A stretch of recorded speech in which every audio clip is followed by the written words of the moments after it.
This tutorial will take you through the Signed Off tab within Invitbox. The Signed Off tab is the last tab that bills and invoices will be stored in before we actually export the information to either a file for importing into desktop accountancy softwares or sending through the API to cloud-based accountancy software systems.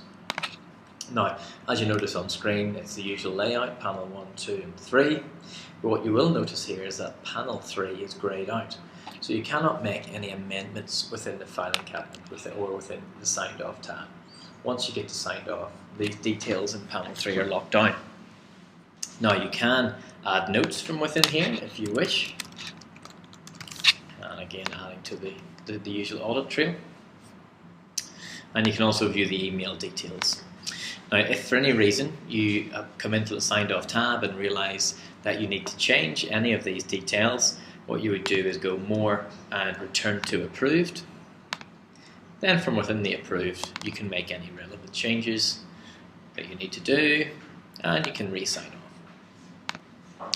So the Signed Off tab really doesn't have much more of a purpose other than a holding tab to gather up your invoices. So the reason we do that is that rather than sending invoices through one by one to your accountancy software, we actually gather them up in this tab so that when you're ready, at your leisure, you can put these through and export in one batch.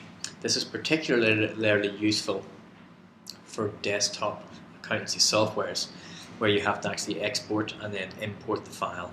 So you're only importing one file as opposed to importing lots of separate files, which would be much more time consuming.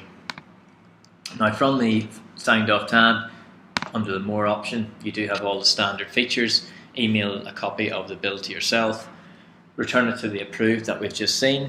You can trash from here, and again, as we've seen, you can show the invoice history, and you'll also notice that all of the familiar icons are still visible from within this tab. So once you're ready to actually export, so you've checked these and you're happy that yeah, these are the batch I want to send, very simply you're going to click this green button, Export. Now, depending on which accountancy software you've set up, this will either create a file on your desktop or it will simply send all of this information instantaneously through a cloud API to the relevant cloud accounting softwares. So the likes of Xero, Sasu, NetSuite, QuickBooks Online, and MYOB AccountRite Live, all of those accounting systems are cloud-based, and the transfer of data is just one click and it appears within their systems. All of the other desktop versions, as I say, it's export, import. Still very user-friendly, very quick, but it takes, let's say, 6 or 7 clicks of the mouse as opposed to one click to transition that data. Now once I export this, I'll just click Export here, you'll see it's asking you to confirm it. In this scenario we're set up for desktop, and you'll see it's created down here this actual export file, which you can then import, and then we want to click Export is complete. You'll notice when I click that, the Signed Off tab clears. Now all of those have moved through to the filing cabinet where they'll be stored online for 7 years. You can search for exports as they were done in their batches from the filing cabinet by going Exported Batches.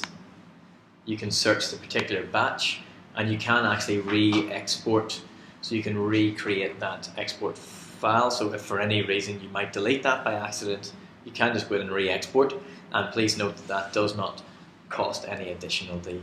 As long as the invoice has previously been exported, you can re-export all of the data for free.